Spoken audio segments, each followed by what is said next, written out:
হাসির রাজা, জ্ঞানের রাজা, রসিক রাজা। অনেকদিন কৃষ্ণচন্দ্রকে জব্দ করা হয়নি যে, মনটা তাই কেমন যেন উসকুস উসকুস করছে। সেটা তো গোপালের জন্যে। গোপালই তো মুশকিল আসান হয়ে সব সামলে দেয়। প্রতিবারে সামলে দেয় বলেই কি আর এবারে সামলাতে পারবে? না না না না না, এবার কৃষ্ণচন্দ্র জব্দ হবেই হবে, তবে একটু অন্যরকম ভাবে। আপনার কথাটা তো কেমন অন্যরকম শোনাচ্ছে জাহাপানা। তাহলে তুমি শোনাও। কি জাহাপানা? আমার কত ধনরত্ন আছে সেটা কি তোমার জানা আছে উজির? না জাহাপানা, তবে জানার আগ্রহ আছে বিস্তর।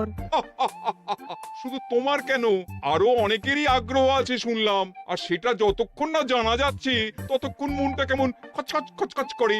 করে বই কি, এই তো প্রশ্নটা শোনার পর থেকেই আমার মনটাই কেমন একটা উসকুস উসকুস করতে শুরু করে দিয়েছে। আমার হাতে একটা অস্ত্র চলে এসেছে, এবার তাই আমি এমন এক প্যাঁচ কষবো যে কৃষ্ণচন্দ্র মনে মনে কিছুতেই শান্তি পাবে না, আর তাকে অশান্তিতে রাখতে পারলে আমার যে কি শান্তি কি বলবো।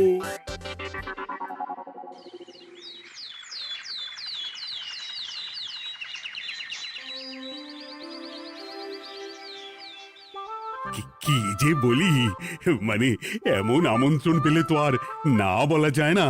যে আমন্ত্রণ পত্র পেয়ে আপনি এত উল্লসিত আনন্দিত, সেই আমন্ত্রণ পত্র কার মহারাজ? আমার অনুমান এই পত্র নিশ্চয়ই নবাবের। তোমার অনুমান একেবারে সঠিক রাজ্যতীষী। উমা, তাই বুঝি আপনি এত খুশি? সব দেখে শুনে আমারও তো খুব আগ্রহ জাগছে।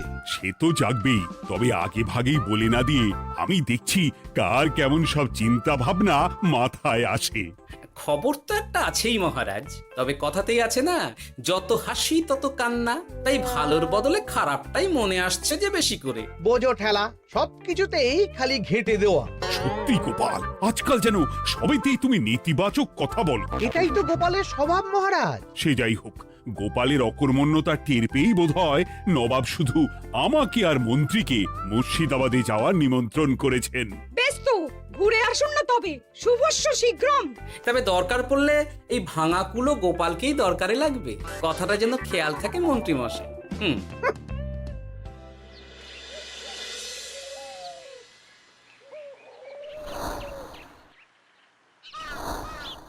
খেয়াল করেছো গিন্নি, আজকাল আমি কেমন কথায় কথায় গোপালকে চুপ করিয়ে দিচ্ছি। কেন গো, কি হলো আবার? হবে আবার কি, নবাব বাহাদুর আমাকে আর মহারাজকে নিমন্ত্রণ করেছেন তার খাস মহলে। ও শুনে যে আমার কি আনন্দ হচ্ছে। ও তাহলে এই ব্যাপার। আস্তে গিন্নি আস্তে, নবাবের ধন সম্পদ দেখার শখ মহারাজের অনেক দিনের। আমি শুনেছি নবাবের ওই খাস মহলের ভেতরেই নবাবের গুপ্ত কক্ষ আছে, যেখানে নবাব হীরা জহরত এসব রাখেন। একা তো সেখানে যাওয়া যাবে না, তাই এই মহারাজকে নিয়ে তুমি মুর্শিদাবাদে যাবে? শুধু যাবো তাই নয়, নবাবের গুণকীর্তন করে তার মেজাজ এমন ভালো করব যে নবাব সেখান থেকে কিছু দান খয়রাত করে ফেলবেন আমাকে। তাই নাকি? তবে না তো কি, গোপাল তো খেতে পাবেই না, গন্ধও শুঁকতে পারবে না। তুমি তো বারবারই চেষ্টা করো গোপালকে সরিয়ে দিয়ে বাজিমাত করতে, কিন্তু শেষ পর্যন্ত চিৎকাত হয়ে যাও। গোপালই তো তখন উদ্ধার করে, সেটা তোমার খেয়াল আছে তো?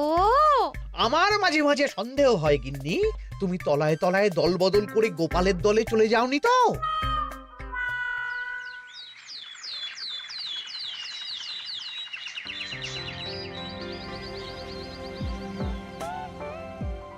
এবার বুঝলে তো দাদু, আমরা কিন্তু তোমারই দলে।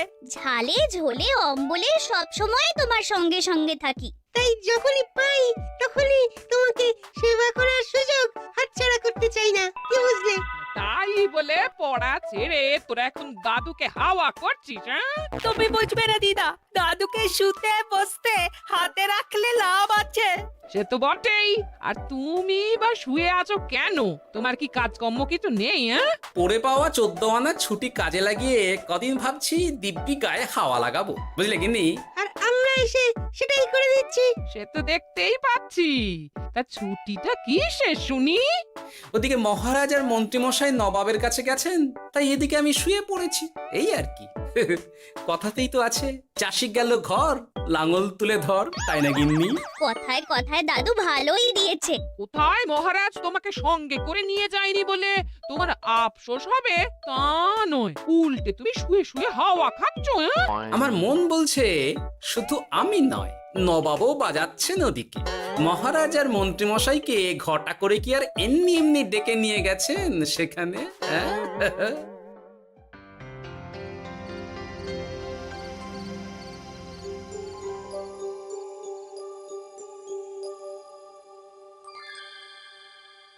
ডেকে নিয়ে এসে নবাব যে ঠিক কি করতে চাইছেন সেটাই তো বুঝতে পারছি না। অত বোঝার কি আছে মহারাজ? খাবো, শোবো আর গুপ্ত কক্ষে ঢুকে নবাবের সঞ্চয় দেখব, তাহলেই তো হবে। তাই কি আর হবে কে জানে। না না, জানতে তো আমাকে হবে। এখানে এসে তোমাদের কোনো অসুবিধা হচ্ছে কিনা সেটা আমাকে জানতে হবে না? আপনি কিচ্ছু ভাববেন না জাহাপানা, ব্যবস্থা সব করাই আছে। না না, এমনিতে কোনো অসুবিধে নেই, তবে একটা অস্বস্তি হচ্ছে বটে। আসলে মহারাজ বোধহয় মনে মনে ভাবছেন নবাব বাহাদুর নিশ্চয়ই তাকে ডেকে এনেছেন তার গুপ্ত কক্ষে কত মণিমাণিক্য ধন সম্পদ আছে সেটা দেখানোর জন্য। তাই নাকি? মানে এখানকার হিরে, সেখানকার চুনি, অমুক দেশের পান্না, তমুক দেশের মুক্ত। শুধু কি তাই, আরো কত কি। হ্যাঁ হ্যাঁ, সেগুলো যতক্ষণ না দেখতে পাচ্ছেন ততক্ষণ মহারাজ ঠিক স্বস্তি পাচ্ছেন না। এই যে কৃষ্ণচন্দ্রের যে আমার ধন সম্পদ দেখার প্রবল ইচ্ছা আছে সেটা আমার ভালো মতোই জানা আছে। তবে সবাইকে তো সবটা দেখাতে নেই, আর সবার জন্য সবটাও নয়, তাই না? তাই কি জাহাপনা? তাই গুপ্ত কক্ষের ভেতরে কি আছে সেটা না হয় না দেখাই থাক। না না, তোমরা বরং খানা পিনা করো গিয়ে, হ্যাঁ, বিশ্রাম নাও। উচিত তোমাদের খেয়াল রাখবে, কেমন? এই রে, এটা কি হলো? কি আবার হবে? তোমার পাল্লায় পড়ে মান সম্মান সব গেল। এর থেকে আমার কৃষ্ণনগরই ভালো।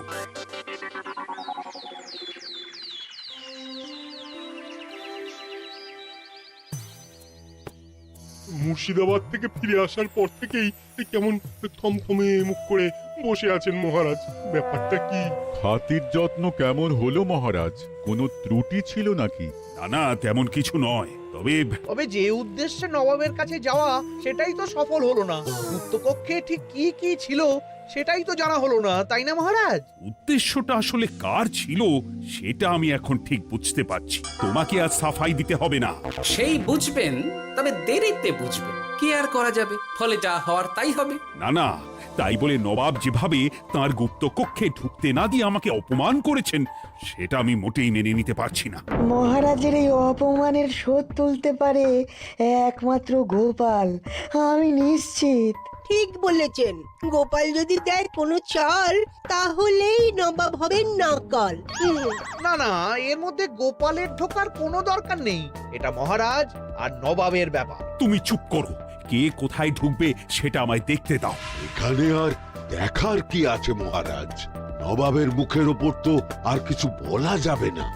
তুমি বলো গোপাল, সুযোগ পেলে তুমি নবাবকে পাল্টা শিক্ষা দিতে পারবে কিনা?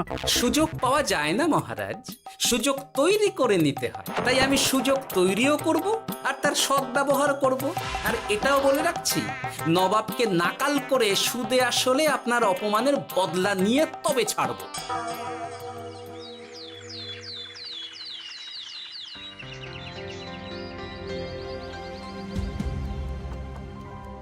কি হলো জাহাপানা? আপনি যেমনটা চেয়েছিলেন তেমনটাই তো হলো। মহারাজ কৃষ্ণচন্দ্র মনের কথা মনেই চেপে রেখে মুখ চুন করে পালালো, তারপরেও আপনার মন ভালো নেই? না না হুজির, ঠিক জমলো না। তার উপর আবার এই বেনামি পত্র। সে কি, মহারাজ কৃষ্ণচন্দ্রকে অপমান করে তাড়িয়ে দেওয়ার পরেও জমলো না? হ্যাঁ, আর কোন পত্রের কথা বলছেন জাহাপানা? কে পাঠিয়েছে, কোথা থেকে পাঠিয়েছে কিছুই বুঝতে পারছি না। তবে দু চার কথা যা লেখা আছে এতে, তাতেই তো চোখ কপালে উঠেছে। আমার খাস মহলের ব্যবস্থাপনায় নাকি ত্রুটি আছে, অতিথি আপ্যায়নে বিস্তর গলদ। সেটা আবার 5 কান? এই না মানে এক কান হলো কি করে? কানাকানি হোক বা না হোক, জানাজানি হতে কিন্তু দেরি নেই। নাও থালা সামলাও, এদিকে গোপালও এসে হাজির। এমনি এমনি কি আর এসেছি জাহাপনা? আসলে মহারাজ এসে আপনার খাসমহলে ছিলেন বটে, তবে যে শয্যায় মহারাজকে শুতে দেওয়া হয়েছিল সেটা ছিল অসমান আর শক্ত। তাই আমি ছুটে এসেছি আপনার এইরকম নিম্নমানের সামগ্রী আর ব্যবস্থাপনা দেখার জন্য। এখানে আবার দেখার কি আছে? সবাই তো জানে নবাবের ধন সম্পদের কথা, এবার না হয় আমি নবাবের দৈন্য দশার কথা জানাবো সবাইকে। এসব কি হচ্ছে কিছুই তো বুঝতে পারছি না। প্রথমে এই পত্র, তারপর গোপালের অভিযোগ এই মাত্র। না না না না, এইরকম হতেই পারে না। কি হতে পারে না জাহাপনা? আমার শয্যায় কোনো গলদ নেই, আর এটা শুধু তুমি চোখেই দেখবে না, একবার শুয়েও দেখবে। আজ রাতটা তুমি আমার খাস মহলেই কাটাবে, আর ওই শয্যাতেই শোবে। হ্যাঁ, এইরকম করবেন না জাহাপানা, গোপালকে বিশ্বাস নেই, কখন যে কি করে ফেলবে তখন দেখবেন মাথা চাপড়াতে হবে। তবে এটাও শুনে রাখো গোপাল, যে গুপ্ত কক্ষ আছে যেখানে হিরে জহরাত প্রসাধনী সামগ্রী ইত্যাদি প্রভৃতি রাখা আছে, তার দরজা কিন্তু কোনো মতেই খুলবে না। সত্যি কথা বলতে কি, সেই গুপ্ত কক্ষ দেখার স্বাদ আমারও ছিল বটে, তবে কি আর করা যাবে, নবাব যেমন বলবেন সেটাই মেনে নিতে হবে। তবে মনটা আনচান করবে, এই আর কি। যাক, গোপালের মনের মধ্যেও অস্বস্তি ঢুকিয়ে দেওয়া গেছে তাহলে। বাবা, ছুঁচ হয়ে ঢোকার সুযোগ পেয়েছি, এবার ফাল হয়ে বেরোবো।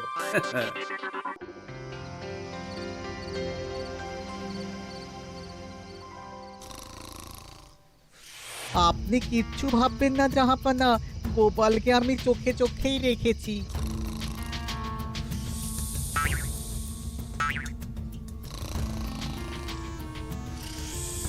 কিন্তু দেখে তো মনে হচ্ছে গোপালের শুতে কোনো অসুবিধা হচ্ছে।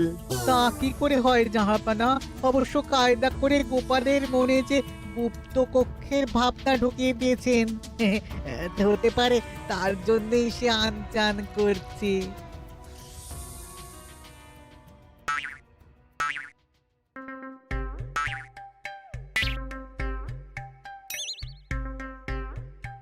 ওই দেখো, গোপাল হঠাৎ কি শুরু করেছে।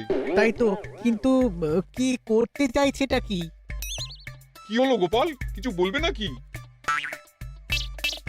কি আমি কোথায়? ও, এটা তো রাসমহলই মনে হচ্ছে। এখানেই তো তুমি ছিলে, কি মুশকিল। আচ্ছা, তোমার অসুবিধাটা ঠিক কোথায় হচ্ছে বলো তো? না না, শুতে তেমন কোনো অসুবিধা বোঝার আগেই তো অন্য অসুবিধা শুরু হয়ে গেল। আসলে সত্যি সত্যি তো আর গুপ্তকক্ষে ঢুকতে পারিনি, তাই স্বপ্নে ঢুকেছিলাম মনে হলো। তারপর সেখানে ঢুকেই দেখতে পেলাম বস্তা বস্তা ধনরত্ন। আমি তো সেই বস্তার ভেতরে হাত ঢুকিয়ে সেগুলোকেই দু হাত দিয়ে তুলছিলাম। এবার তো বুঝতে পেরেছো যে তুমি স্বপ্ন দেখছিলে। এবার ঠিকঠাক ঘুমো তাহলে।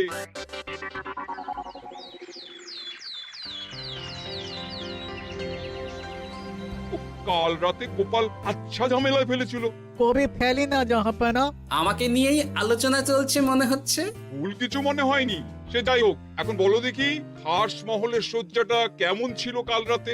সে আর কি করে বলি জাহাপনা, স্বপ্ন দেখার চক্করে ঘুমের দিকে তেমন মন দিতে পারিনি যে। গোপাল মানেই গোলমাল, আবার বাহানা দিতে শুরু করেছে। তাই বলছিলাম কি, আর এক রাত না ঘুমোলে ঠিক মতো বলতে পারবো না। বেশ তো, আর এক রাত থাকো না হয়, তবে আমারও একটা শর্ত আছে। আগের রাতে তুমি স্বপ্নের ঘরে যা কাণ্ড ঘটিয়েছো না, তাতে জাহাপানা খুব বিরক্ত, বুঝতে পারছো নিশ্চয়ই। বুঝেছি তো, তবে যে কোনো শর্তেই আমি খাস মহলে শুতে রাজি।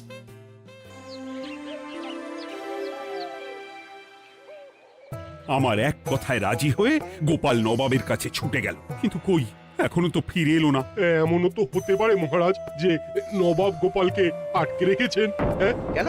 গোপাল তো দাবি করে যে সে তার বুদ্ধির জোরে যে কোনো বাধা বিপত্তি থেকে বেরিয়ে আসতে পারে। এবার তাহলে ফেঁসে গেল কি করে?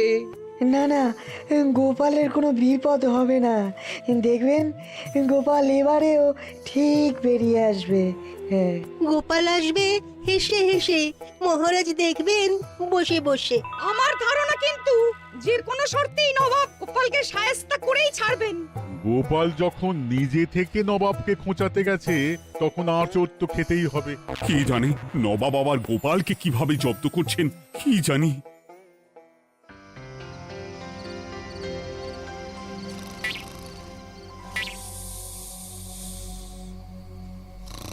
ব্যবস্থাপনায় কোনো ত্রুটি নেই জাহাপানা, তবে আজ গোপালকে না আচ্ছা জব্দ করা হয়েছে জাহাপানা। গোপালকে আজ আর বালিশ দেওয়া হয়নি। এমনটাই তো নির্দেশ দিয়েছিলাম। দেখি আজ মনে হচ্ছে গোপাল বিশেষ ট্যাপও করতে পারবে না। কিন্তু এ কি, গোপাল যে আবার উসখুস করছে। তাই তো দেখছি। এক্ষুনি গোপালকে ঘুম থেকে ডেকে তুলে দিতে হবে, না হলে আজ আবার একটা অনিষ্ট করবে। না না, আজ আর কিছুই করতে পারবে না, বালিশই তো নেই।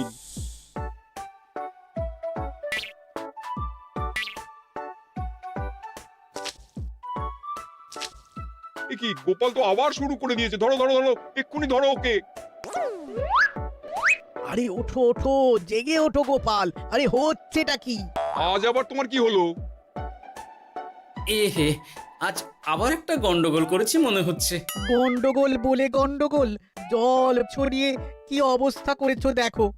আমার কোনো দোষ নেই, কিন্তু সেই আবার গুপ্তকক্ষের স্বপ্ন এলো আর গোলমাল হয়ে গেল। আজ আবার কেমন স্বপ্ন এলো? গুপ্তকক্ষের যেদিকে আরব আর পারস্য দেশের আতরের সম্ভার ছিল, স্বপ্নে সেই দিকে ঘুরছিলাম আজ। সেগুলো ছড়িয়ে ছড়িয়ে দেখতে দেখতেই স্বপ্ন ভেঙে গেল। বটে, দাঁড়াও, কাল সকালই তোমার ব্যবস্থা হচ্ছে।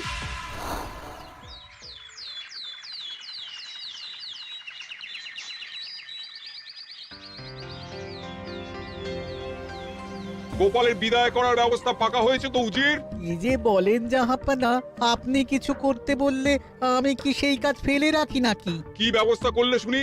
তোমার তো আবার 18 মাসে বছর। এবারে আর সেটা বলতে পারবেন না। ঘোড়ার পিঠে চেপে এতক্ষণে হয়তো গোপাল কৃষ্ণনগরে পৌঁছেও গেছে। যাক, আপদ বিদেয় হয়েছে তাহলে। সর্বনাশ হয়ে গেছে জাহাপানা। আবার কি হলো? গোপাল তো ওই খাসমহল ছেড়ে যায়নি, উল্টে কোথা থেকে একটা ওই ঢেঁড়া জোগাড় করে এনে ওই সবকিছু ঘেঁটে দেওয়ার চেষ্টা করছে। বোঝো ঠেলা, এবারে নবাবই দেখুক কি করে সামলাবে।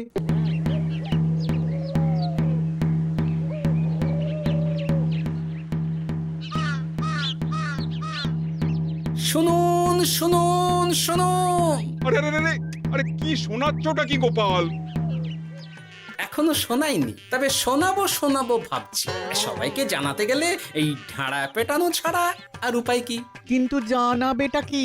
এই যে নবাব যে অতিথিদের ডেকে এনে তাদের নিশ্চিন্তে ঘুমোতে দেওয়ার ব্যবস্থা করতে পারেন না, এটা তো সবার জানা দরকার।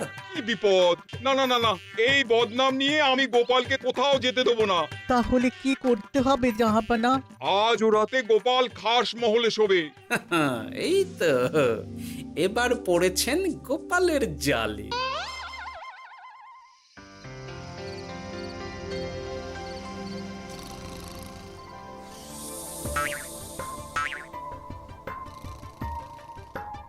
আজ গোপাল নিশ্চিন্তে ঘুমোবে। স্বপ্ন অস্বস্তি হওয়ার মতন কিছুই হবে না আজ। গোপালকে ভরসা নেই জাহাপানা, কখন যে কি করে ফেলে বলা তো যায় না। না না, আমি নিশ্চিত আজ আর কিছুই হবে না।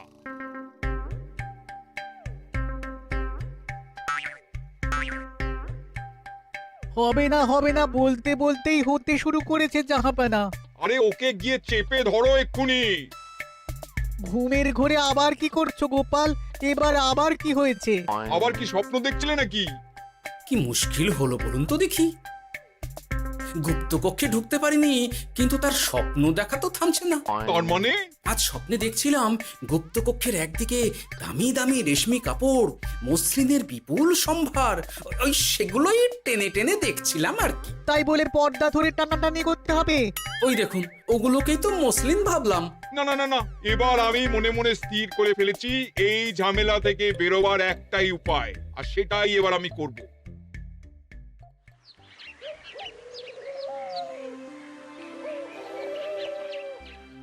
গোপালের ফিরতে কিন্তু এবার সত্যিই দেরি হচ্ছে।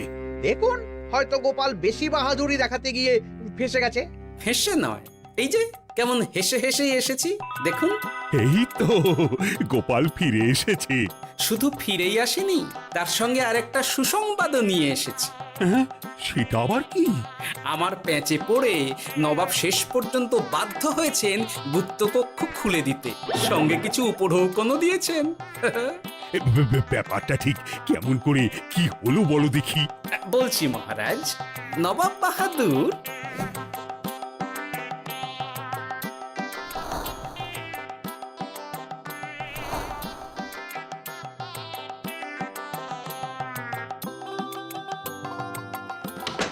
এসো গোপাল, তোমার জন্য আমি গুপ্ত কক্ষের দরজা খুলেই দিলাম। তবে খবরদার, আবার উল্টো পাল্টা স্বপ্ন দেখে ঘুম নষ্ট হওয়ার বাহানা দেবে না। আর কৃষ্ণচন্দ্রকে গিয়ে বলবে তারও আর গুপ্ত কক্ষ দেখতে আসার কোনো বাধা নেই। আর একটা কথা,